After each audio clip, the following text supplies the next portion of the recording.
What's up, guys? Welcome to episode 5 of the KX250 build. I am about 3 days post collarbone surgery and feeling pretty haggard, but I just got this in the mail, so I figured it might as well feel like I can make some progress and dye this thing black.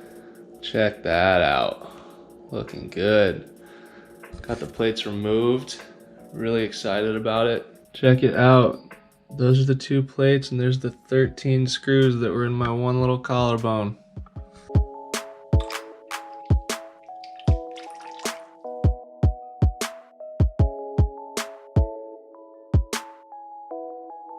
And on this fine Sunday, I will be rebuilding a set of forks with this PivotWorks fork rebuild kit.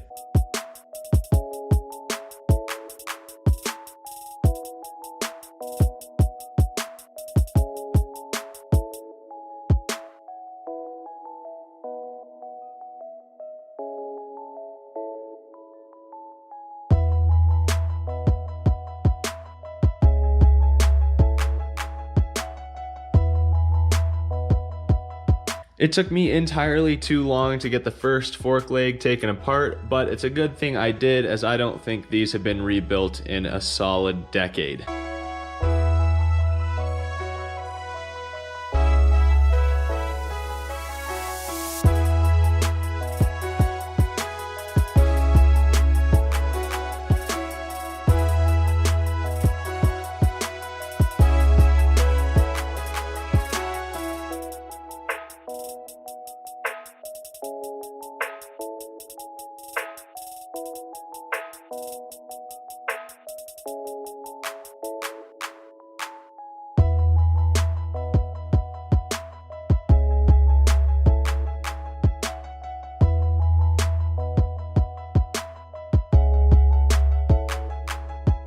So these forks require a special tool that I don't see a way around using. There's a spot where a little 4-prong tool can fit in to prevent the cylinder in here from turning while I tighten this down to 40 Newton meters, which is not a small amount. Mike at Deja Moto came in clutch with letting me borrow this tool, which means I can go ahead and finish up the forks.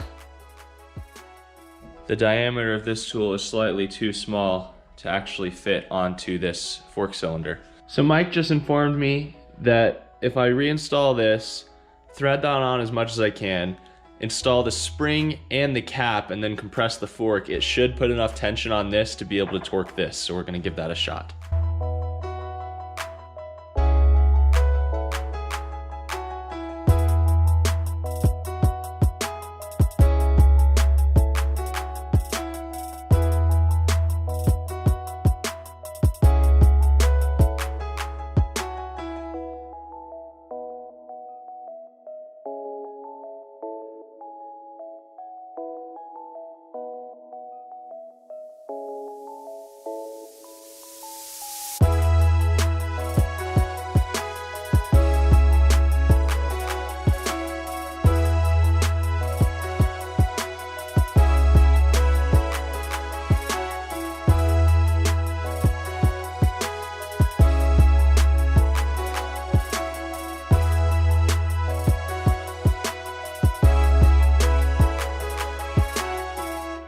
The forks are on the bike, and this chassis is beginning to look more and more like a dirt bike. The fork rebuild went smoothly, and Mike's tip to just compress the spring while tightening the bottom cap worked perfectly, and I was able to torque those down to spec. So I just got a shipping notification that the cylinder is on its way back to me. So this made me realize I'm no longer gonna be waiting on parts. Parts are gonna be waiting on me. For now, I'm gonna go ahead and put these Pro X rebuild kits to use.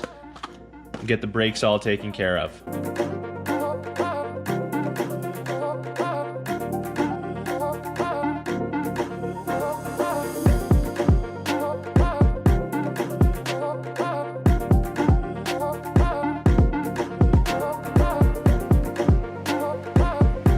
As I take apart this nasty green caliper, I figured I would show how to get a piston out if you've never done it before. I just removed the bleed valve, and I'm going to go ahead and hit that with air while protecting this piston from shooting out.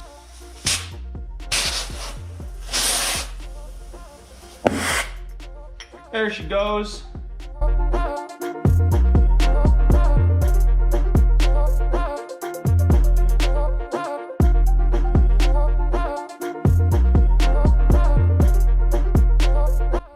Note once you get to the front brake, there are 2 pistons, so this gets a little trickier.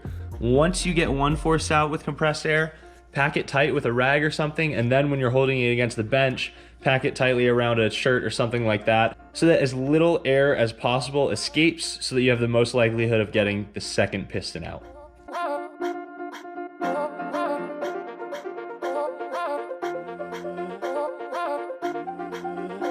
So I was having a hell of a time getting the second piston out of the front caliper the way I described. I cut a small piece of plastic that covered the size of the piston hole and clamped it on there. And that was more effective than trying to jam it with a towel, since this piston had been in there for a really long time and was pretty jammed up, and that finally made it pop. All right, all 4 of the main brake components have been disassembled entirely. On the left, I have pieces that will not be reused, and on the right, I have the pieces that will for each braking component. So the next step is to get everything on the right cleaned up and ready to be reused.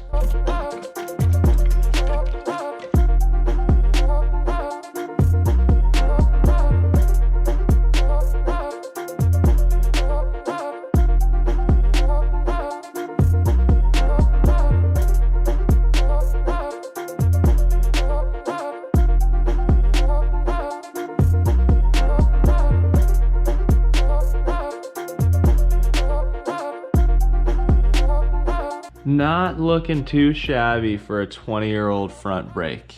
Huge thanks to Pro X.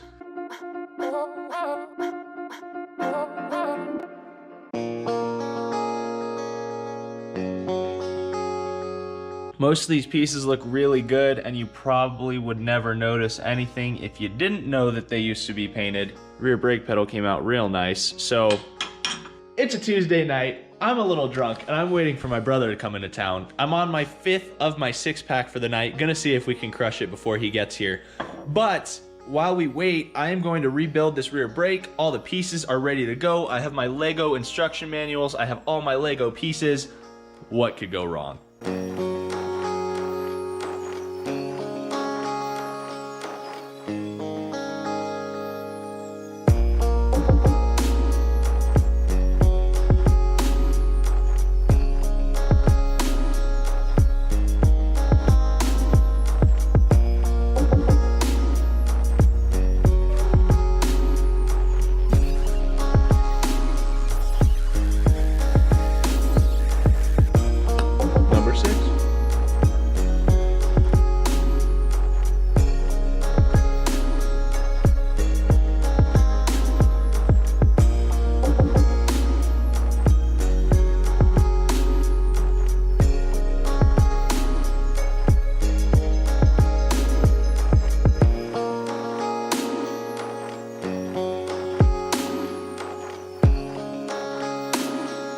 The rear brake rebuild went incredibly smoothly due to Pro X's caliper and master cylinder rebuild kits, which made this job a breeze.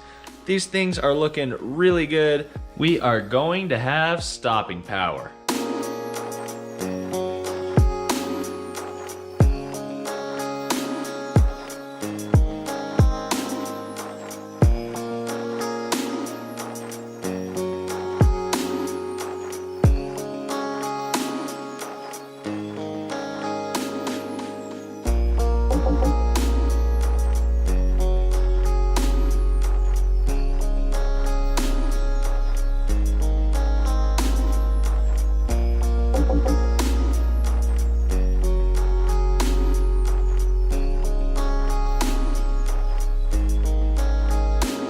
Some mufflers and silencers are annoying to repack, but boy is the FMF Shorty the easiest thing in the world. My FMF 4.1 on my KTM 350 took me forever, but this thing took all of 10 minutes to reassemble. I think it's time to start getting some controls set up.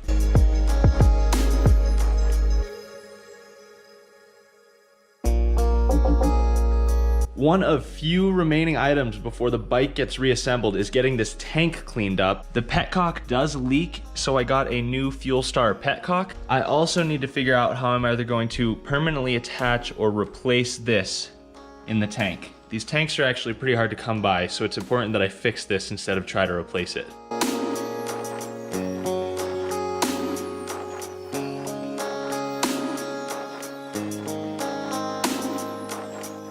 I have engineered a solution that I think has a lot of potential, and we will see. I used my nutsert tool to put a nutsert on a washer. So what I plan to do is fill this area with super glue as well as the bottom of the washer with super glue.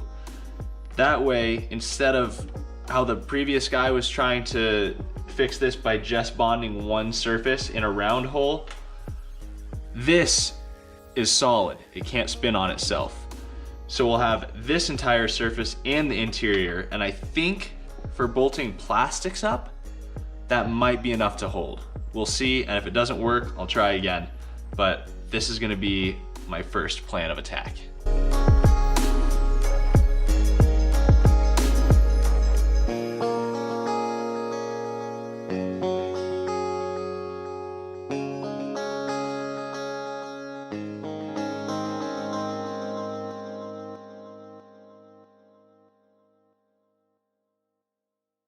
I got the new petcock installed as well. It looks great. If you look at this old one, the filter itself was covered with all this gunk. So there was some nasty stuff in that tank. I rinsed it with some degreaser and then flushed gasoline through it so that I know it is clean and no contaminants are in the fuel tank.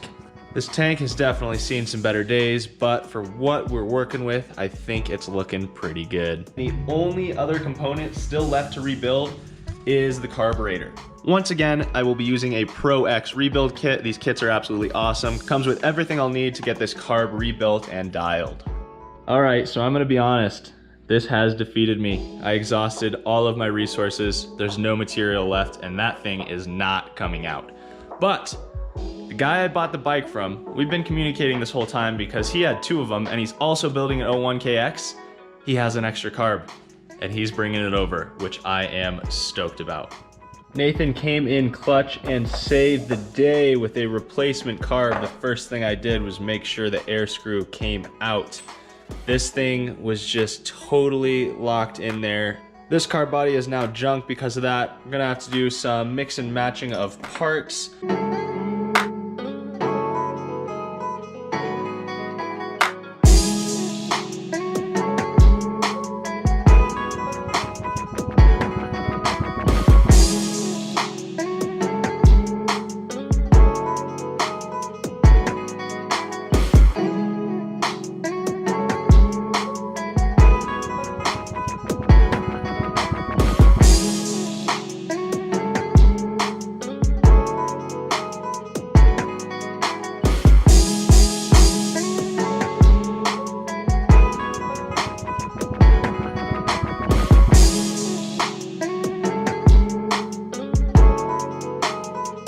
Quick note on this carburetor as I am setting the float height.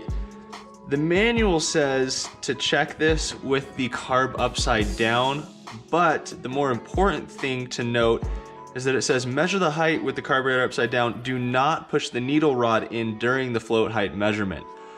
So as I have that carb tipped this way and I start tipping it closer and closer to upside down, right there, the needle actually compresses. So that would be an inaccurate float height measurement. So if I actually did it completely upside down, like the manual somewhat suggests, then my float height measurement would be incorrect.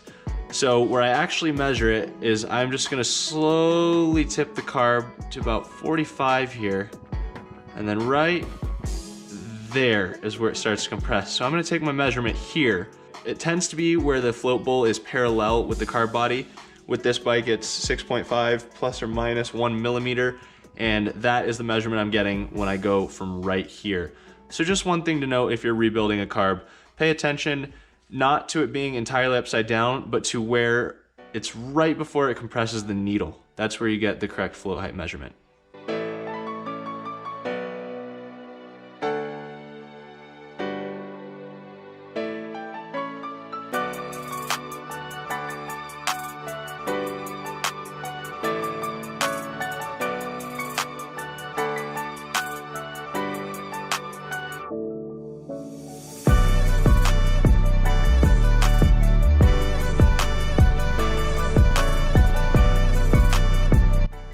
All right, aside from my air screw hiccup, the carb rebuild went very smoothly. Got it all installed on the engine and looking good. This Pro X rebuild kit had everything I need and made it super easy. Really stoked on this.